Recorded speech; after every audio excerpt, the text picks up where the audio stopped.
Beltala girls স্কুলে শুনানি বিঘ্নিত করার চেষ্টা, শুনানি পর্বে ঢুকে পড়েন তৃণমূলের বিএলএ 2। প্রশ্ন করতেই পরিচয় দিতে অস্বীকার বুথ লেভেল এজেন্ট 2 এর।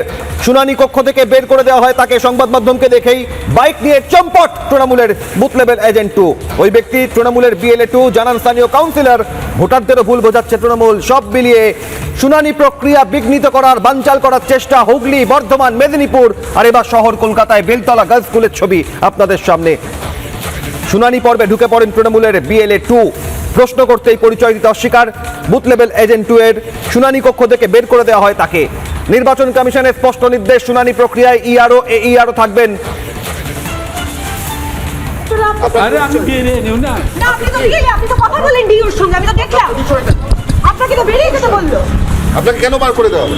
আরে আমি মানুষ আমার রিলেটিভ এসেছে হেল্প করতে এসেছে। ভিতরে কি করছিলেন? হিয়ারিং সেন্টারে আরে দূরে গেছি না না, আপনার সঙ্গে তো আরো আমি অনেকে ঠিক ছিল। আপনার সঙ্গে তো আরো অনেকে ছিল, বলুন। দেখতে পাচ্ছি সরাসরি এক ব্যক্তি তার পরিচয় করতে ভিতরে কি করছেন? আপনি ভেতরে কাগজ দেখতে চাইছিলেন, বলছিলেন আপনাকে সার্কুলেশন দেখাতে হবে। আর আপনি পালিয়ে যাচ্ছেন কিভাবে? আরে আমি পালিয়ে যাচ্ছি কেন নাকি? কি আপনি তাহলে কোথায় যাবেন আপনি? আরে আমি বিএলএ নেই। তাহলে আপনি কে? আরে আমি জনতা লোক, পাবলিকের লোক। আমার রিলেটিভ আছে, ওনা হেল্প। আচ্ছা, ভেতরে কি করছিলেন? আমি বেরিয়ে গেছি, আপনারা যখন বলছেন আমি যাচ্ছি। আমি বিএলএ নেই। আমি তো আপনাকে আরে কথা ঠিক বললাম। আছে দিদি ভাই। কি ঠিক আছে বলুন তো? দাঁড়িয়ে যান দাদা, অযথা জমিয়ে লাভ নেই। আপনি ভেতরে তো ছিলেন, বলুন। আপনি ভেতরে তো আপনি থাকতে পারেন না। ভেতরে আপনি আরে আমি বেরিয়ে নেব না।